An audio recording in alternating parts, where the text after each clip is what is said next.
बड़ी खबर इस बीच जहां प्रधानमंत्री नरेंद्र मोदी ने आज मुख्यमंत्रियों के साथ वीडियो कॉन्फ्रेंसिंग की और सूत्रों के हवाले से खबर मिल रही है कि अधिकांश राज्य बस, ट्रेन, जहाज सेवाओं को शुरू करने के खिलाफ है तो लॉकडाउन बढ़ाए जाने के पक्ष में है। ज्यादातर राज्य केंद्र भी लॉकडाउन को बढ़ाए जाने के पक्ष में है।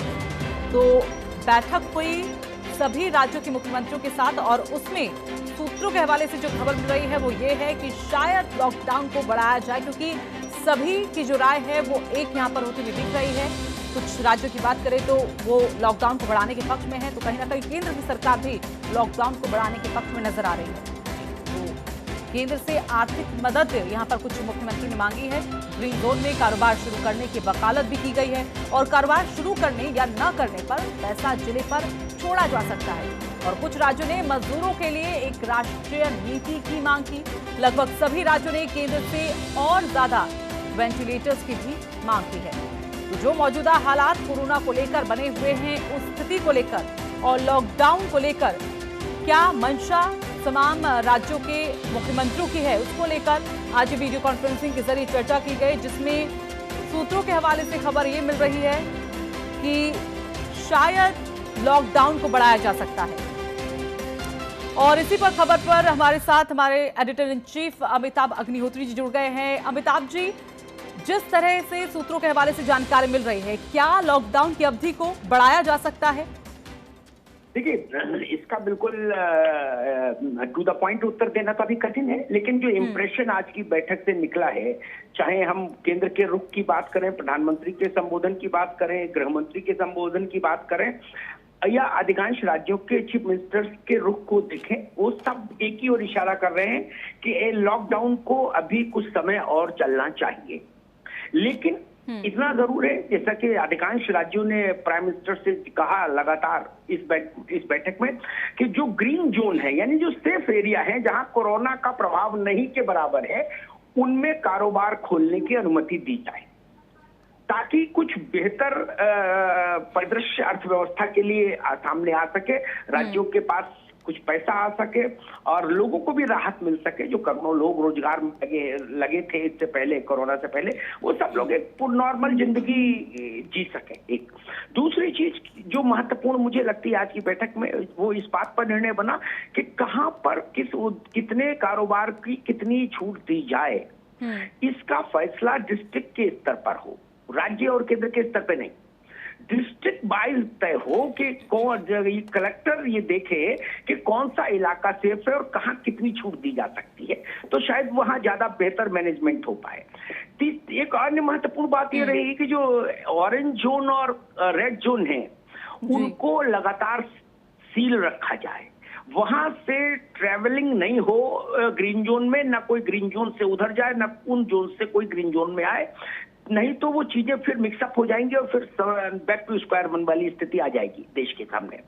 एक और बात पर सहमति बनी, जो मेरी जानकारी है वो ये कि कोई भी चीफ मिनिस्टर मोटे तौर पर अभी रेल, मेट्रो, एयर सर्विसेज यानी हवाई जहाज की यात्रा वाला क्षेत्र और बसों को खोलने के पक्ष में नहीं है। यानी ये जो सार्वजनिक परिवहन है, ये व्यवस्था अभी बंद रहे, ऐसी राय केंद्र के साथ साथ लगभग सभी राज्यों की थी। और प्राइम मिनिस्टर के साथ आज चूंकि केंद्र की भूमिका पिता जैसी होती है या बड़े भाई जैसी होती है, तो आज सारे चीफ मिनिस्टर्स ने अलग अलग अंदाज में अपने लिए, अपने राज्यों के लिए आर्थिक पैकेज की भी मांग की। उन्होंने कहा कि कोरोना से लड़ने के लिए हमको केंद्र से और ज्यादा आर्थिक मदद मिलनी चाहिए। प्राइम मिनिस्टर ने एश्योर किया है कि केंद्र उनके साथ खड़ा है, केंद्र अपनी जिम्मेदारी समझता है। और जैसे एक उदाहरण में दूं, वेंटिलेटर्स की मांग को लेकर लगभग हर चीफ मिनिस्टर ने कहा कि और ज्यादा वेंटिलेटर्स हमको उपलब्ध कराए जाएं, ताकि अगर स्थिति बिगड़े तो राज्यों के अस्पतालों में वेंटिलेटर्स की कमी ना पड़े। क्योंकि कोरोना को लेकर एक जो परिस्थिति बनी है, उसमें ये एहतियात बरतना हर राज्य चाह रहा है। और कुछ राज्यों ने इस बैठक में ये भी कहा कि देश भर के अलग अलग हिस्सों में दूसरे राज्यों के जो मजदूर फंसे हुए हैं, उनके लिए केंद्र के स्तर पर एक बड़ी पॉलिसी आना चाहिए, जिसका एक ऐसी गाइडलाइन आनी चाहिए जिसको पूरा देश, हर राज्य फॉलो करे और मजदूरों का सेटलमेंट हो सके। यानी वो जहां जाना चाहते हैं फाइनली वहां सेफली पहुंच जाएं। कोरोना की चेन भी न, कोरोना का जो सुरक्षा चक्र है वो भी न टूटे और मजदूर जहां जाना चाहते हैं वहां पहुंच भी जाए। ये होम मिनिस्टर का एक अपना व्यू था, उन्होंने राज्यों से कहा कि भाई जब फैसला होगा आगे का तब होगा, लेकिन कम से कम अभी लॉकडाउन का बहुत स्ट्रिक्टली पालन होना चाहिए, क्योंकि एकमात्र उपाय किसी भी देश के पास यही है कोरोना से बचने के लिए कि सोशल डिस्टेंसिंग हो, और उसके लिए लॉकडाउन से बेहतर कोई उपाय नहीं हो सकता। तो भारत ने जो इतना परिश्रम किया है, इतनी तपस्या की है और इतना बेहतर रिजल्ट पाया, जैसे प्राइम मिनिस्टर ने अपने संबोधन में चीफ मिनिस्टर के साथ कहा भी कि दुनिया के तमाम मुल्कों से भारत की स्थिति बहुत बेहतर है। और नरेंद्र मोदी ने इस बात के लिए भी एश्योर किया राज्यों को कि आप लोग अर्थव्यवस्था को लेकर बहुत चिंतित मत हो, भारत की अर्थव्यवस्था की बुनियाद जो है वो मजबूत है और हम बहुत जल्दी इस आर्थिक संकट से पार पा लेंगे, इससे पार निकल जाएंगे। कुल मिला के मुझे लगता है कि जो एक मानस बना है देश और मुख्यमंत्रियों का, केंद्र और मुख्यमंत्री का, वो बना है कि ग्रीन जोन में कुछ जिलेवार रियायतों के साथ लॉकडाउन को एक अवसर और दिया जाए, यानी लॉकडाउन का एक एक्सटेंशन और हो सकता है। जी, यानी कि सीधे अगर समझा जाए तो मतलब यही कि लॉकडाउन अगर बढ़ता है, हालांकि अभी स्पष्ट नहीं है, बढ़ता है तो कुछ छूट मिलेंगी, कुछ रियायतें मिलेंगी, कारोबार यहाँ पर हो सके, अर्थव्यवस्था बेहतर स्थिति में आ सके, ये कोशिश यहाँ पर रहेगी, लेकिन सख्ती वही रहेगी जो लॉकडाउन को लेकर थी कि ज्यादा से ज्यादा लोग इकट्ठा ना हो। एक चीज समझ लीजिए, रेल बस ट्रेन नहीं चलेंगी मोटे तौर पर, शॉपिंग मॉल नहीं खुलेंगे, ठीक है ना, सिनेमा घर नहीं खुलेंगे, होटल्स नहीं खुलेंगे, ये तो आप तय मान लीजिए।